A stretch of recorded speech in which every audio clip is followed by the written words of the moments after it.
سلام تانا ببزلخم ويصحم كورا تخاتاتلتنا لومي استسمع فلي زبله حبريتا كاب جرمن بوليس جرمن ابل عليتي قدمي كل تمعتي استفصمه قتلت ابل علي سدتنيا ايرتراويت زخونت ادو حمشته قلعو بتي بعل جزاء ويدما بافقاريا فلي زبله فصامه استفصمه انتخونو كاب معخنا زينا حدا زخونن اب جرمن بصفيحو زدموصلن لوم علت بزعباتي بعلت اسراي سلستي ورحي سلسته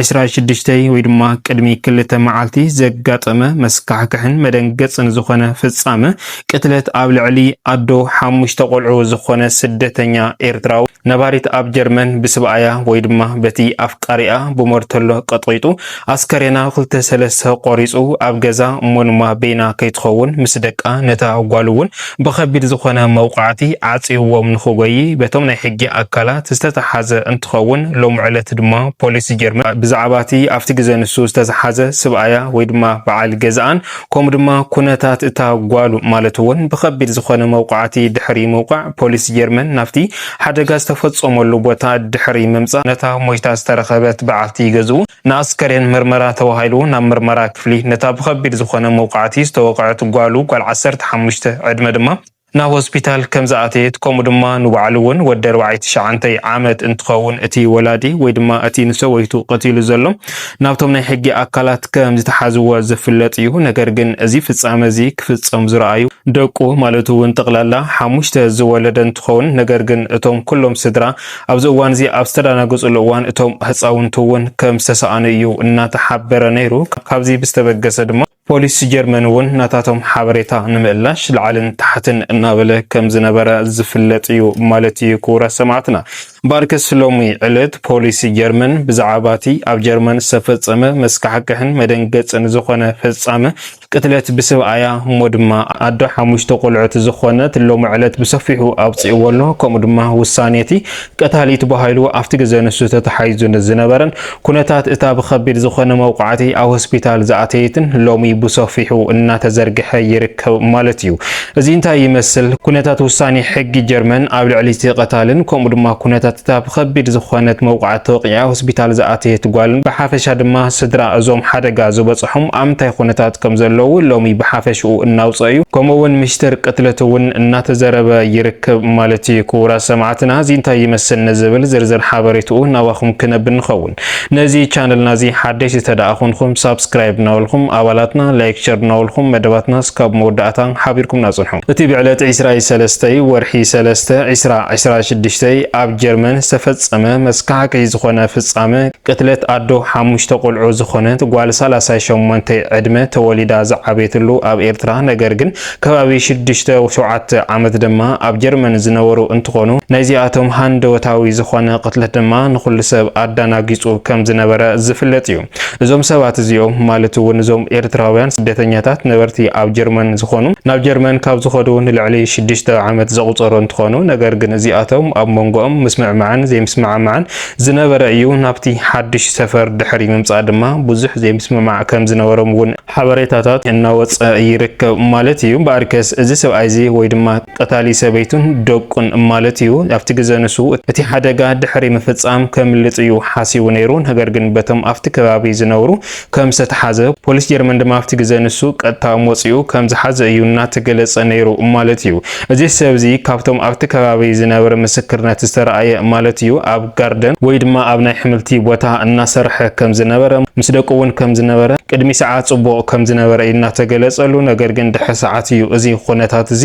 ነታ በዓልቲ ገዝኡን ብሞርተሎ በቲ እናሰርሑ ዝነበረ መሳርሕታትን ዝቆራረጻ ነታ ጓልውን ከምኡ ንክቅትላ እዩ ፈቲኑ ነይሩ ነገር ግን ኣብቲ እዋን ሶብ ዘስምዐቶ ኣውያት ሰብ መስረደት ገዛ ዓጽይዎ ንኸሃድም እዩ ተታሒዙ ማለት እዩ እቶም ደቁ ድማ ብድንጋጸ ማለት ውን ደሃዮም ተሳይኖም ከም ዝነበረ ኣብቲ ግዜ ንሱ ዝፍለጥ እዩ ፖሊስ ጀርመን ድማ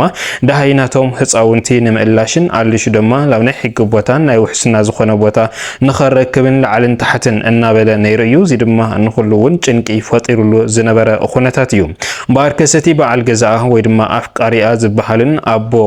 ወደቃ ዝበሃልን ናብቶም ናይ ሕጊ አካላት ድሕሪ ምኻድ ዝሃበ ቃል ማለት እዩ እዛ ሰብ እዚኣ ምስ ካሊእ ርክብ ከም ዘለዋ ምስኡ ድማ ክትፈላለይ ሕቶ እናቀረበትሉ ከም ዝነበረ እዩ ተናጊሩ ዘሎ ካብዚ ብዝተበገሰ ድማ ኣነ ስምዒታዊ ኮይነ እየ ቀቲለያ ዝብል ሓበሬታ እናሃበ እዩ